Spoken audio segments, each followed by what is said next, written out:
So obviously the One X now running the latest version of Android, ice cream sandwich, along with the latest version of Sense as well. So we've made quite a lot of changes to the user interface, but the main focus around these devices at the moment is giving the most personal experience we can possibly give in this device. So the camera is probably one of the most commonly used features. In fact, I believe it's the second most used feature on all mobile devices at the moment. Around about 45 billion photos were uploaded from mobile devices last year onto Facebook. So having an amazing camera on these is essential. We've made quite a few changes, so you'll see straight away, to the user interface when it comes to using the camera. So first things first, you'll notice as well as having the camera shutter button, we actually have the video capture button on the screen at the same time. So switching between video and camera now is instant. So as well as being able to do single shot, we now have the ability to do continuous shooting on these devices. So all you do when you press and hold on the shutter button, let me turn this up so you guys can hear it. What you should hear hopefully is the shutter going, taking photos instantly. You're looking at around about 5 photos per second. So there we go, all the photos taken straight away. You then have the option for the phone to select your best shot. So if you're with a family, you're trying to take one, a family photo, if you've got small children, their devils blinking or looking in the other direction or smiling or anything. So what you can actually do is take numerous photos, and then the camera will actually go through and will select the best photo. A lot of this is all powered by a brand new chip that HTC have put in the device called the HTC Image chip, and this is actually powering a huge number of the functions, and this is in the X, the S, and also in the V as well. So I'm just going to come on and delete some of those photos. So that's some of the features of the camera. We've also got things, for example, like the HDR settings, the panorama. We've improved the panoramic setting on these. So with previous versions of Sense, you could do 3 photos with the panorama. You're now actually able to do 5. So this gives you a huge width that you can do, and it's much easier and much faster to actually go through the panorama. So if I show you very quickly on here. So,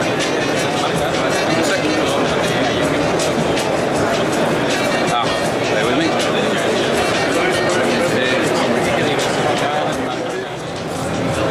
There we go. So we do 1 press, 2, 3,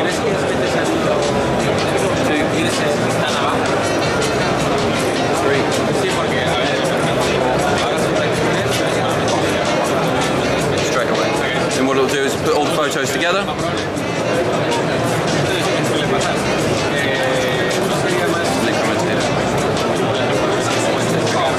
So you can see we've gone from here all the way around. Huge panorama that you can capture from. So when it comes to video, when we click on the video capture button from here, obviously now we're recording. We now have the option to be able to take the photo whilst you're recording video. So you tap there, it will tell you the photo's taken, but we'll continue recording video. So if I pause the video and come back, when I come into the gallery from here, I'll swipe across, there's my picture that I took from within the video. Now if I've taken that video and I see something that I think, oh actually I missed that, I want to go back, I can tap on here, go back through the video, and then at any point I like, I can actually take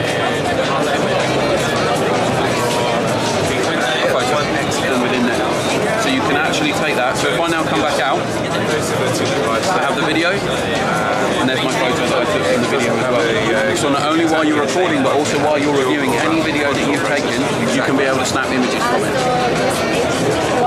Again, all of this is powered by. So I'm sure everyone will have experienced at some point the fact that, if you're in a low light setting or somewhere that's not very good light, you either got your flash on or the flash is off.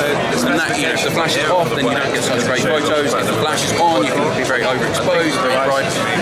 So what the image chip does is it works in conjunction with the lens to determine how far away the person you're taking the photo is, whether they're right up close or whether they're far away.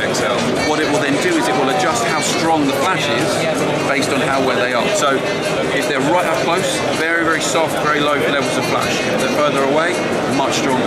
All designed to try and give you the best shot that we can possibly get on these devices. So that's it. Yeah. So, some bits and pieces on the spec. So one of the main bits, obviously, so we have a 4.7-inch display. So this is a Super LCD. It's also using the 2nd generation of Gorilla Glass as well. So it's 20% thinner than original Gorilla Glass, but just as tough. So it's incredibly tough and incredibly durable. Now, one of the big things about these devices, both the X, the S and the B, was around it having fantastic design. So nowhere is that more borne out than on the X. So the back of the device is a unibody, but instead of made from aluminium, we've actually made it from polycarbonate. So polycarbonate is just as tough and just as durable as aluminium, but it's much, much lighter. So if you feel, it's a 4.7-inch device, very, very light. Okay, very light. We also have different finishes on here. So actually, if you see we have a gloss finish here, and then into a matte finish on here. So you can feel the difference between the two. So when it's sitting in the hand, it feels really nice. You know, we have the glass just cascading off the edge of the screen as well. So the design of these is really important. One other thing, for example, so on, say for example, on the earpiece and on the speaker, with our previous devices, you would have had a grill, a piece of metal there, a thin piece of material. Unfortunately, that can obviously cause vibration and bad quality on the sound. So what we've done now is these are actually holes drilled into the case. So it gives you much clearer, much crisper sound, and there will be no degeneration over time. There will be no lapse in the quality or anything like that. It will be clear and crisp every single time. So one of the things obviously that we're talking about is the processor. So this is a brilliant new concept. So actually, if you guys get an opportunity to see the NVIDIA stand, we're actually displaying the T3 Tegra 3 processor that's in these devices. So it says on here obviously that it's a quad-core processor, but it has a fifth core, which they call the companion core. What the companion core does is it runs at around about 500 megahertz, but it looks after all of the stuff that you do on your device that only takes low power. So for example, when it's on standby, even actually, the companion core will be able to play a full HD video on the screen at really low power.